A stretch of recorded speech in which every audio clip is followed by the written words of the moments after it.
A lot of fans are like, we don't. Man, you can't listen, man. Yeah. That's trash. And you listen. I had to calm down. You better piss me off. Oh, Because no, I'm tell you oh, why. no. Look, I'm tell you why.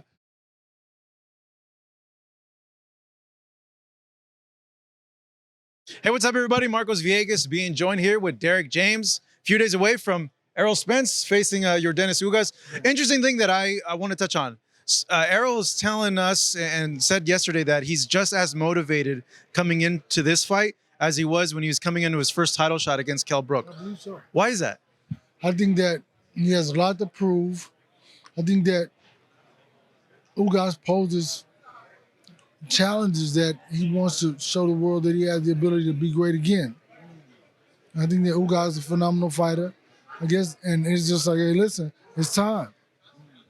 Is there any other like underlying things like there in terms of maybe wanting to show how good he is to prelude a fight with Terence Crawford? Well, we're not talking about Terence Crawford right now. I mean, we just think that that's not the focus or incentive to make him be better.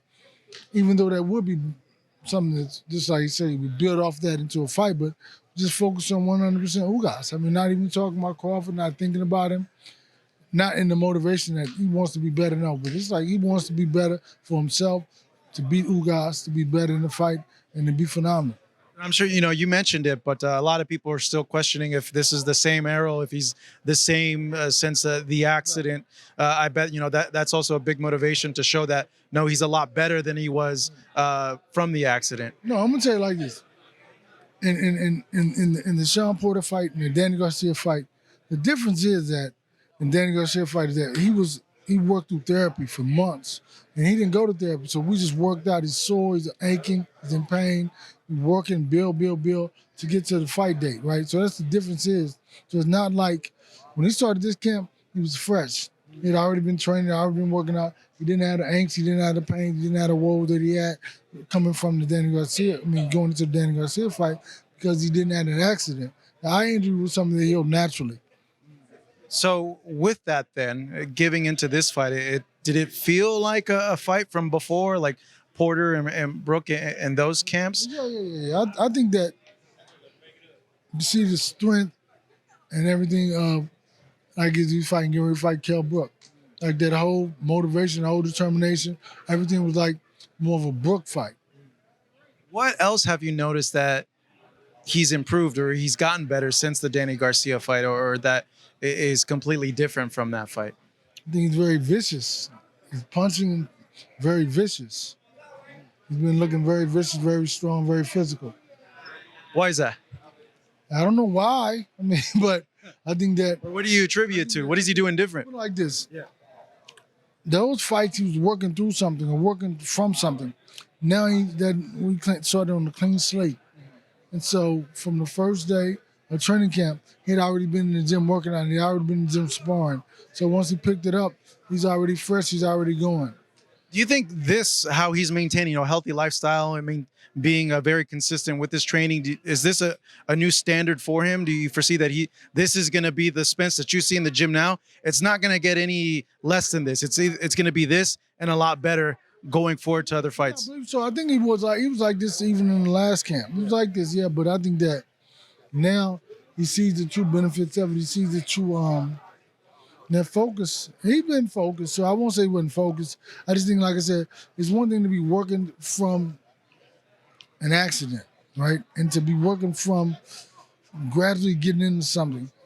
And afraid to make this move or that move. Not saying he would, but saying that if he's hurt and he's in pain, there's certain things he can't do to be able to be fresh 100% and starting from scratch 100% is great. You're saying he's looking vicious in camp. Based on that, he said that he wants to get a knockout. I'm thinking any fighter always hopes to get a knockout, but do you see a knockout, a stoppage happening in this fight based on what you see in the gym? I think that it could possibly happen. I mean, I think that because of his viciousness, and if he goes in there and does what he did in the gym, there's no way he can. I mean, I just can't see it any other way. How do you see Ugas, you being a trainer? Like, do you see him as the biggest challenge of Errol's career thus far? I think that, I'm going to say it like this, I think that he is because he is a very skillful fighter. He's a phenomenal good counterpuncher. He's a guy that tries to set you up. He's a guy who's very sneaky. He's very cunning. And you just have to be intelligent and in tune with everything he's doing, opposed to having the ideal of what you want to do. Because what you want to do is not what he may present. You have to be able to react to what he's doing to you and take what he's giving you. What do you think makes a difference in the fight, or what Errol can't do in order for Ugas to get momentum in this fight?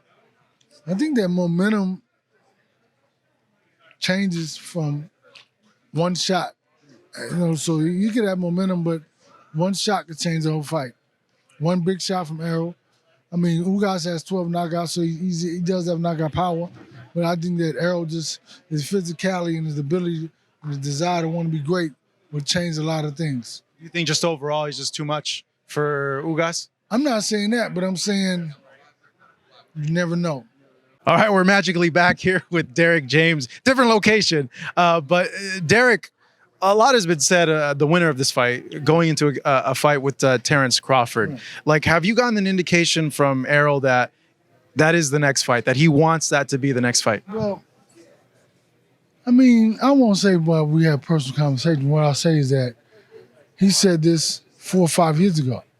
He said that I'm going to clean up my side of the street, and then we'll do whatever, right? So he's never stopped, and he's been saying he wants to be undisputed champion of the world. So that means what's next? A lot of fans are like, we don't. Man, you can't listen, man. Yeah. That's trash. And you listen. I had to calm down.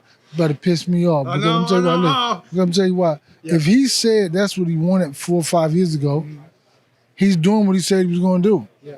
It's not about you. Think about this. Errol Spence fights Terence Crawford for the unified championship of the world. How the hell does that sound? Wait. No, listen. Oh, but they have to get one more belt. To be undisputed. Yeah. So that's some dumb shit. This doesn't make sense. When the bigger fight is the fight where you got an undisputed champ, you got a unified champ fighting a champ, and then it's for the undisputed championship of the world. The other fight is the stupid fight because you fight now. What are you gonna do now? Okay, we gotta go get one more fight. Yeah. That's stupid.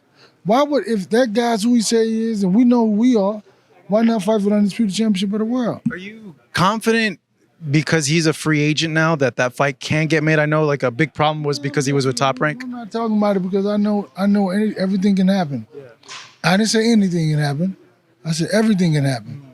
So it's like, but we worried about Ugas, which is it's not dismissive because you could ask him the same question. But I think that at the same time, I think that you'll see he's talking about it on the stage. I mean, he's talking about it. So if he's talking about, he said, what did he say? 3 or 4 times, I want to be the undisputed champion of the world. So what does that mean? What does that mean?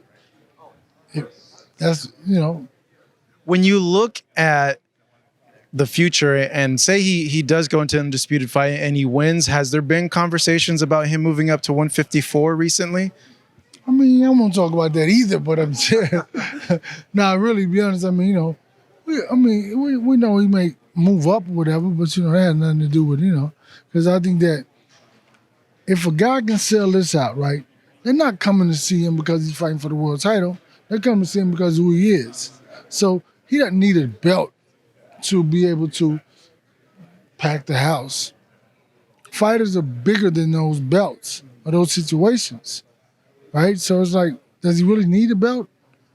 Moving up to 154, does he really? I mean, I'm just saying, unless he wants to be 154-pound champ, would I go one corner to one corner? How would I do that in between rounds? That's the tricky part. So how would you do that? So it's like, it's like... It's like a big, like what would happen there? Like I know he put out a tweet. I don't know if he was serious about it or not, but... I didn't see it. I'm not on Twitter.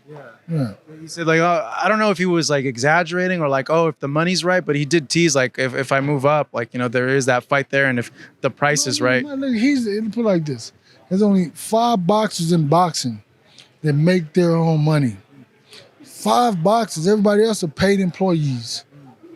Overpaid employees, most of the guys. Think about this. Errol Spence, Tank Davis, Tyson Fury, Canelo Alvarez, and Anthony Joshua. Nobody else sells. Nobody else can pack out an arena, right? So that means they're getting paid for not being able to produce the amount of money that they're getting paid for, right? Yeah. Okay. So you're saying that doesn't make sense unless it's with one of those five. What I'm saying is that he can make the money regardless of the money. The price is always right because he can make his own money. He can. I mean, think about this. He's selling this place. They can make their own money. Then not to mention ticket sales, but pay-per-view sales. But I would imagine you as their trainer, you wouldn't want to see that happen, right? I'm not worried about that. I'm not worried about that fight, man. Well, like you're close with both of them. You don't want to see them fight, you know? I'm not thinking about it because I don't want to see the fight. That's basically what I'm saying. I don't want to see the fight.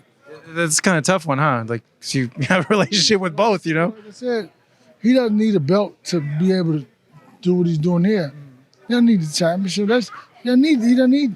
He can just say he's fighting whoever else and it's going to sell. Thank you so much for watching this video, and make sure to subscribe for more videos of your favorite fighters over here on Fight Up TV, and give us a follow online as well at Fight Up TV on Twitter and on Instagram. We appreciate it, guys.